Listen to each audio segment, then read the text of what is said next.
નમસ્કાર મિત્રો અંગ્રેજી વિષયમાં ઇંગ્લિશ ગ્રામરની અંદર ટુ બી ના રૂપોનો એક ટોપિક આવતો હોય છે અને આ ટોપિક ખૂબ જ મહત્વનો હોય છે. તો મિત્રો આજના આ લેક્ચરમાં આપણે ટુ બી ના રૂપો વિશે અભ્યાસ કરીશું કે ટુ બી ના રૂપો શું હોય છે, ટુ બી ના રૂપોનો ઉપયોગ ક્યાં ક્યાં થાય છે, ટુ બી ના રૂપોની અંદર કોનો સમાવેશ થતો હોય છે તેના વિશે અભ્યાસ કરીશું. મિત્રો ટુ બી ના રૂપોનો ગુજરાતીમાં અર્થ હોવું, થવું કે બનવું એવો થાય છે. સૌ પ્રથમ આપણે ટુ બી ના રૂપોનો ઉપયોગ જોઈશું. ઉપયોગ કોઈ પણ વ્યક્તિ, વસ્તુ, પ્રાણી કે પક્ષીનો અસ્તિત્વ દર્શાવવા તથા સમયની સ્થિતિ અને સ્થળ દર્શાવવા માટે ટુ બી ના રૂપોનો ઉપયોગ થાય છે.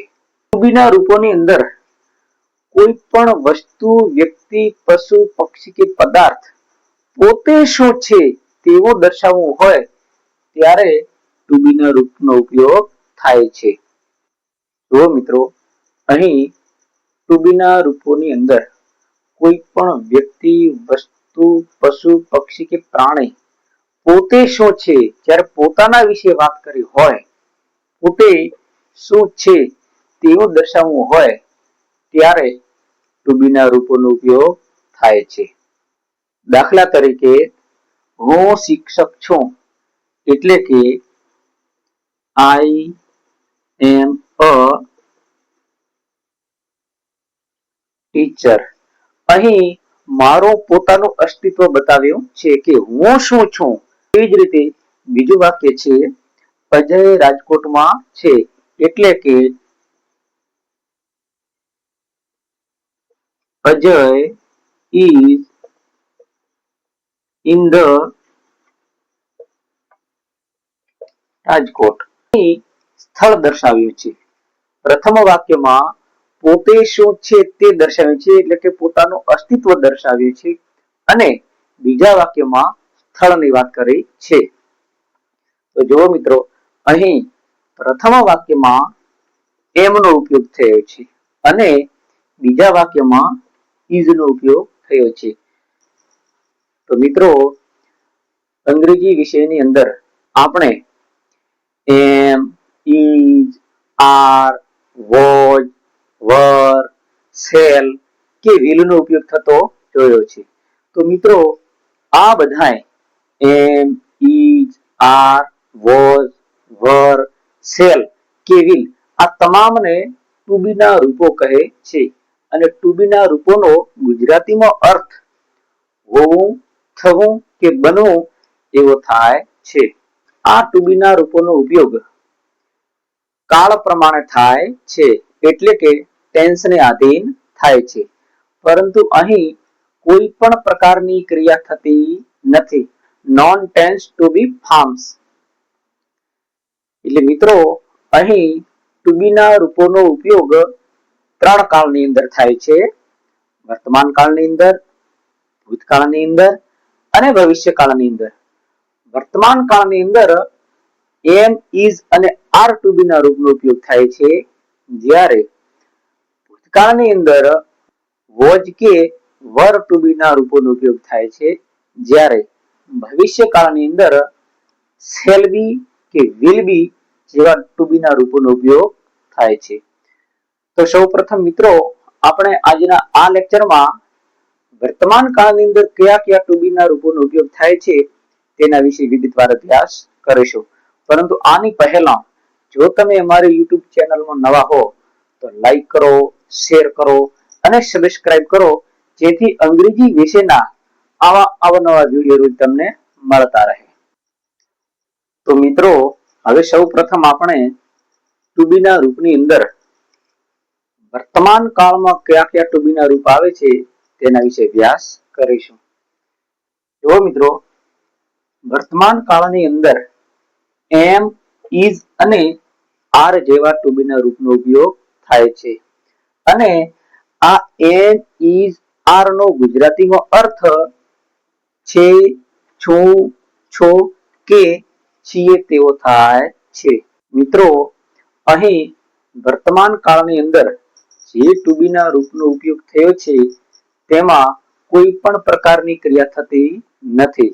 ફક્ત કોઈ પણ વસ્તુ, વ્યક્તિ, પ્રાણી કે પદાર્થનું અસ્તિત્વ દર્શાવ્યું છે.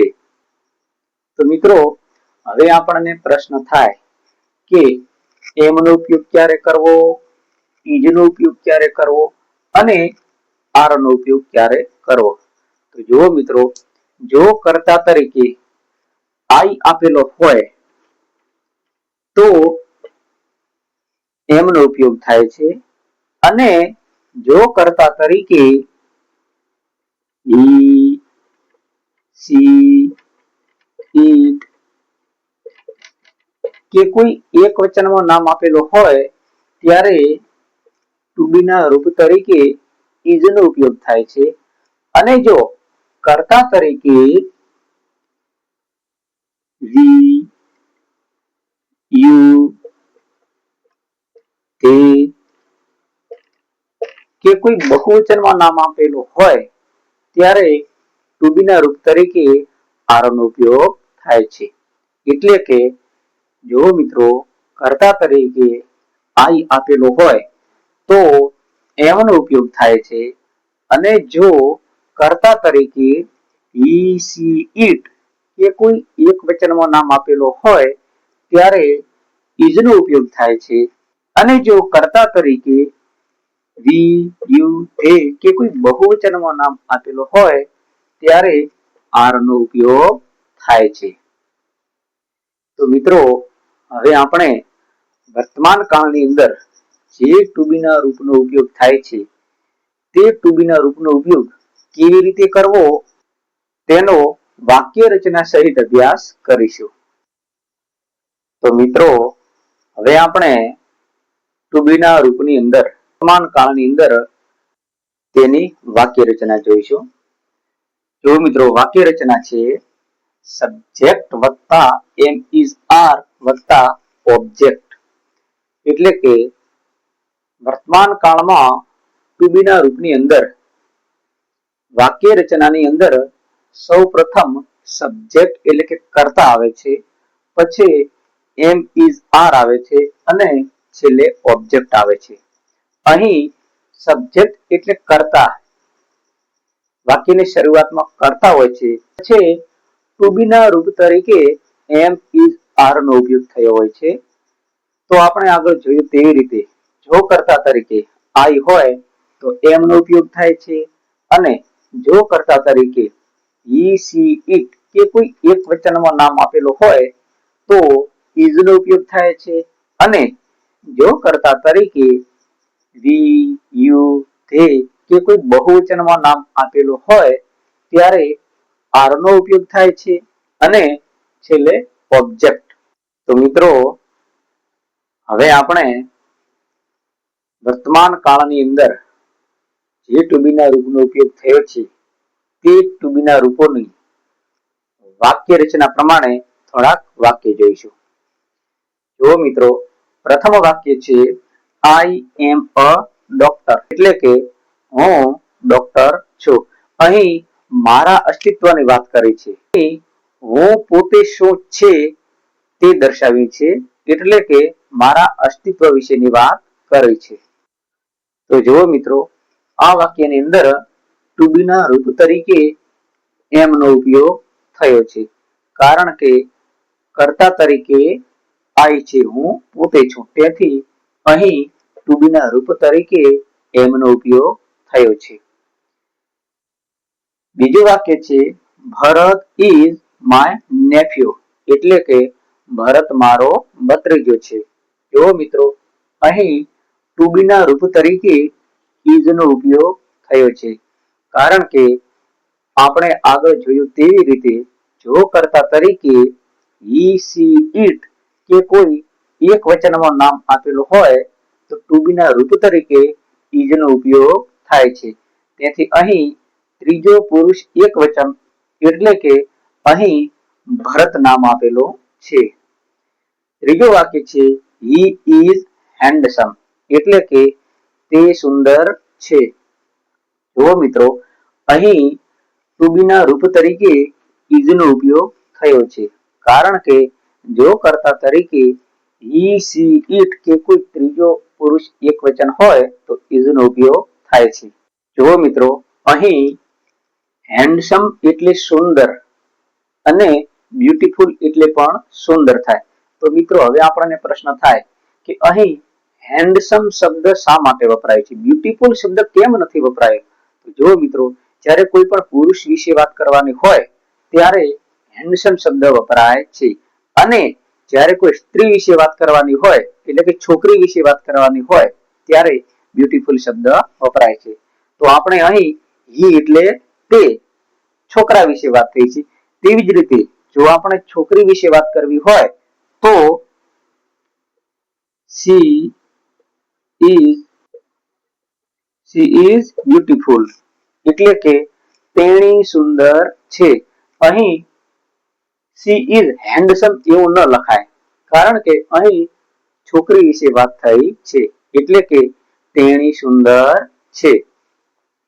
અહીં મિત્રો ફક્ત પુરુષ માટે જ હેન્ડસમ વપરાય છે, જ્યારે કોઈ છોકરા વિશે વાત થઈ હોય ત્યારે હેન્ડસમ શબ્દનો ઉપયોગ થાય છે. ચોથું વાક્ય છે they are in the garden. અહીં to be ના રૂપ તરીકે are નો ઉપયોગ થયો છે, કારણ કે આપણે આગળ જોયું તેવી રીતે જો કર્તા તરીકે we, you, they કે કોઈ બહુવચનમાં નામ આપેલો હોય ત્યારે to be ના રૂપ તરીકે are નો ઉપયોગ થાય છે. જો મિત્રો, અહીં ગાર્ડન એટલે કે બગીચામાં અહીં સ્થળ દર્શાવેલ છે. તો મિત્રો, આ હતી to be ના રૂપોની આકાર વાક્ય રચના. હવે આપણે નકાર વાક્ય રચના જોઈશું. નકાર વાક્ય રચનાની અંદર સબ્જેક્ટ વત્તા am is are વત્તા not વત્તા ઓબ્જેક્ટ. જો મિત્રો, નકાર વાક્ય રચનાની અંદર સૌ પ્રથમ સબ્જેક્ટ એટલે કે કર્તા આવે છે, કર્તા પછી to be નું રૂપ આવે છે એટલે કે am, is અને are આવે છે, અને તેના પછી વાક્યને નકાર બનાવવા માટે not નો ઉપયોગ થાય છે, અને પછી ઓબ્જેક્ટ એટલે કે કર્મ આવે છે. તો જો હવે આપણે થોડાક વાક્ય જોઈશું. પ્રથમ વાક્ય છે he is not a singer એટલે કે તે ગાયક નથી.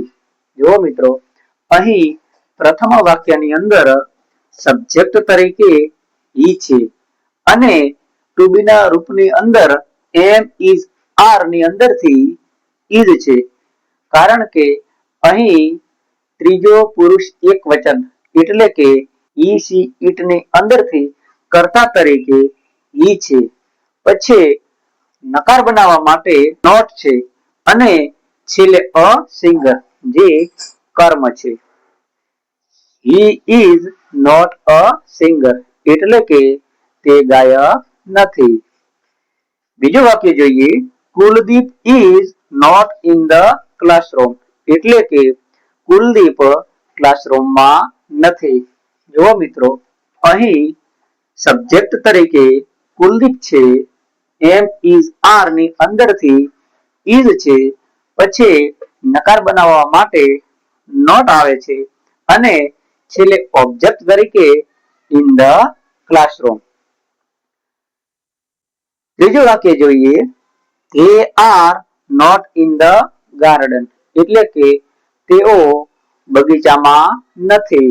તો જો મિત્રો, અહીં સબ્જેક્ટ તરીકે તે છે અને to be ના રૂપો am, is, are અંદરથી are નો ઉપયોગ થયો છે, અને નકાર બનાવવા માટે not નો ઉપયોગ થયો છે, અને છેલ્લે ઓબ્જેક્ટ તરીકે in the garden. તો જો મિત્રો, આકાર વાક્યમાં હતું સબ્જેક્ટ વત્તા એમ ઇઝ આર વત્તા ઓબ્જેક્ટ. અને નકાર વાક્ય રચનાની અંદર સૌ પ્રથમ સબ્જેક્ટ છે, પછી ટુ બી નું રૂપ એટલે કે એમ ઇઝ આર આવે છે, અને પછી નોટ શબ્દ મૂકવાનો છે, અને છેલ્લે ઓબ્જેક્ટ. તો મિત્રો આવી રીતે નકાર વાક્ય રચના બને છે. તો મિત્રો હવે આપણે ટુ બી ના રૂપોની પ્રશ્નાર્થ વાક્ય રચના કેવી રીતે બને છે તેના વિશે જોઈશું. પ્રશ્નાર્થ વાક્ય રચના છે, સૌ પ્રથમ આવે છે એમ ઇઝ આર એટલે કે એમ ઇઝ આર વત્તા સબ્જેક્ટ વત્તા ઓબ્જેક્ટ વત્તા છેલ્લે પ્રશ્નાર્થ ચિહ્ન. જો મિત્રો પ્રથમ વાક્ય છે ઇઝ ઇટ અ લાયન એટલે કે શું તે સિંહ છે. અહીં સૌ પ્રથમ વાક્યની શરૂઆતમાં એમ ઇઝ આર ની અંદરથી કર્તાને આધીન ટુ બી ના રૂપ તરીકે અહીં ઇઝ નો ઉપયોગ થયો છે, કારણ કે કર્તા છે તે ઇટ એટલે કે ત્રીજો પુરુષ એક વચન છે. હી સી ઇટ ની અંદરથી ઇટ છે, તેથી અહીં ઇઝ નો ઉપયોગ થયો છે. ઇઝ ઇટ અ લાયન એટલે કે શું તે સિંહ છે. બીજું વાક્ય છે are you in the temple એટલે કે શું તમે મંદિરમાં છો. તો મિત્રો અહીં સૌ પ્રથમ ટુ બી ના રૂપની અંદરથી આર નો ઉપયોગ થયો છે, પછી આવે છે કર્તા. કર્તા તરીકે યુ છે. જો કર્તા તરીકે વી યુ ધે કે કોઈ બહુવચનમાં નામ હોય તો ટુ બી ના રૂપ તરીકે આર નો ઉપયોગ થાય છે. અને છેલ્લે ઓબ્જેક્ટ એટલે કે કર્મ ઇન ધ ટેમ્પલ. તો વાક્ય આવી રીતે બને છે કે are you in the temple એટલે કે શું તમે મંદિરમાં છો, અને છેલ્લે પ્રશ્નાર્થ ચિહ્ન. ત્રીજું વાક્ય છે એમ આઈ અ હેન્ડસમ એટલે કે શું હું સુંદર છું. તો જો અહીં ટુ બી ના રૂપ એમ ઇઝ આર અંદરથી એમ નો ઉપયોગ થયો છે, પછી આવે છે કર્તા. કર્તા તરીકે આઈ છે. જો કર્તા તરીકે આઈ હોય તો એનું રૂપ એમ આવે છે, અને ઓબ્જેક્ટ તરીકે અ હેન્ડસમ, અને છેલ્લે પ્રશ્નાર્થ ચિહ્ન આવે છે.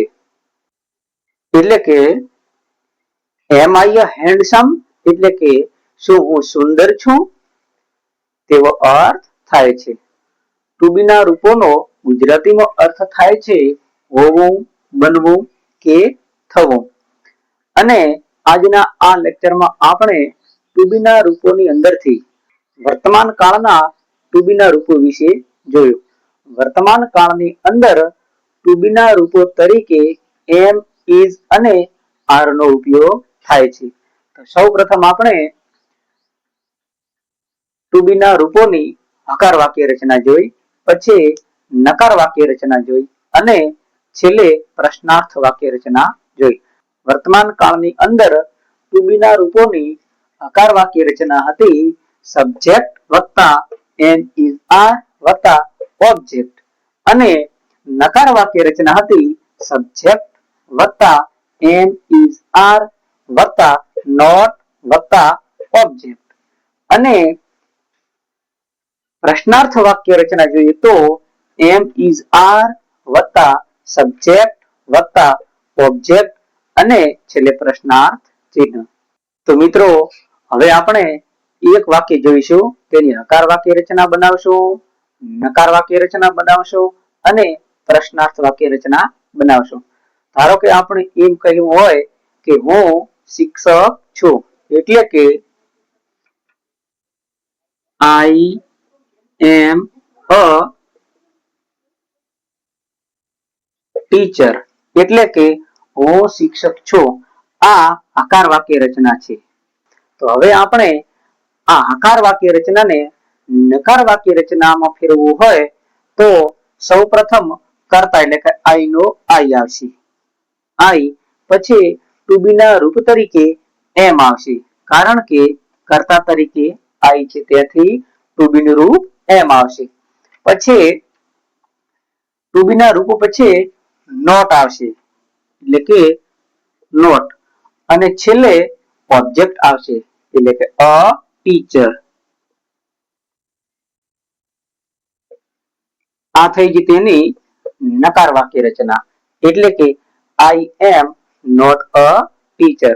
હવે આ વાક્યને જ્યારે આપણે પ્રશ્નાર્થ બનાવવું હોય ત્યારે તેની વાક્ય રચના આ પ્રમાણે બનશે. પ્રશ્નાર્થ વાક્યની અંદર સૌ પ્રથમ ટુ બી નું રૂપ આવશે એટલે અહીં ટુ બી નું રૂપ છે એમ.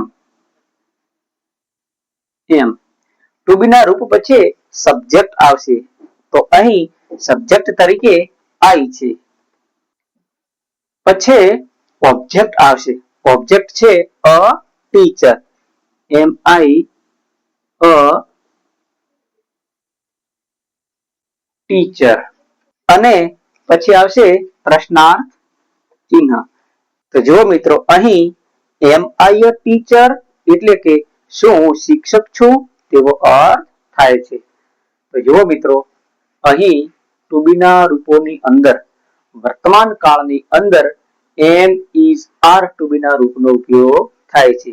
એમ ઇઝ આર નો ગુજરાતી છે, છીએ, છો કે છું તેવો થાય છે. તો મિત્રો વર્તમાન કાળના ટુ બી ના રૂપોની અંદર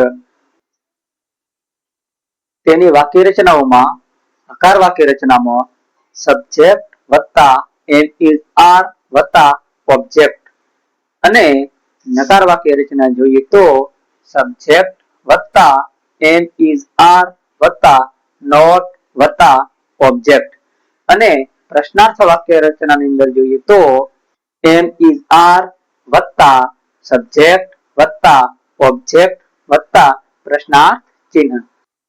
જો મિત્રો તમને અમારો વિડીયો ગમ્યો હોય તો લાઈક કરો, શેર કરો અને સબસ્ક્રાઇબ કરો જેથી અંગ્રેજી વિષયના આવા અવનવા વિડીયો રોજ તમને મળતા રહે. આભાર.